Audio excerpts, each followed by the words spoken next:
આજે હું તમને ભગવાનના એવા અવતારની વાત કરું જે દેખાવમાં તો એક નાનકડા બ્રાહ્મણ બાળક હતા, પણ તેમની અંદર આખું બ્રહ્માંડ સમાયેલું હતું.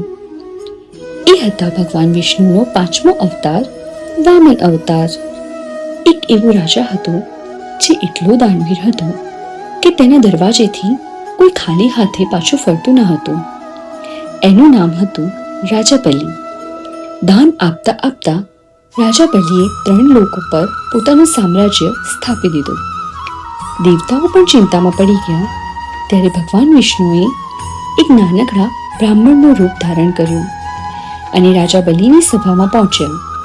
રાજા બલિએ હસીને પૂછ્યું, બોલો બ્રાહ્મણદેવ, શું જોઈએ? નાનકડા વામને કહ્યું, મને તો માત્ર 3 પગલા જેટલી જમીન જોઈએ. સભામાં બેઠેલા બધા જ હસી પડ્યા. રાજા બલિ પણ હસ્યા અને તરત જ વચન આપી દીધું. પણ જેવું વચન પૂર્ણ થયું એવું કંઈક એવું બન્યું જેની કોઈ કલ્પના પણ નહોતી કરી. નાનકડા વામનનું રૂપ ધીમે ધીમે વિરાટ થવા લાગ્યું.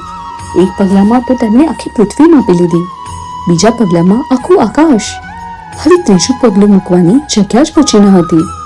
ત્યારે રાજા બલિએ નમ્રતાથી પોતાનું માથું ઝુકાવી દીધું અને કહ્યું, પ્રભુ, 3જું પગલું મારા માથા પર મૂકો. ભગવાન વિષ્ણુએ 3જું પગલું રાજા બલિના માથા પર મૂક્યું અને તેમને પાતાળ લોકના રાજા બનાવ્યા. પણ રાજા બલિની ભક્તિ અને વચન પ્રત્યેની નિષ્ઠાથી પ્રસન્ન થઈને ભગવાને તેમને એક અનોખું વરદાન આપ્યું કે દર વર્ષે એક વખત હું જાતે તને મળવા આવીશ.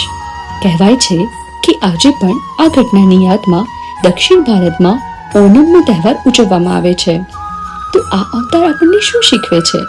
નમ્રતા. ગમે તેટલા મોટા દાનવીર બનો, પણ અહંકાર ન કરો. અને સર્વસ્વ સમર્પણ. જ્યારે ભગવાન સામે બધું જ સમર્પિત કરી દો છો ત્યારે ભગવાન ખુદ તમારા રક્ષક બની જાય છે. જય શ્રી હરિ. આવી જ રસમય, પ્રેરણાદાયક અને પૌરાણિક કથાઓ માટે અમારી સાથે જોડાયેલા રહો. મળીએ આવતી વિડીયોમાં નવી કથા, નવા અવતાર સાથે.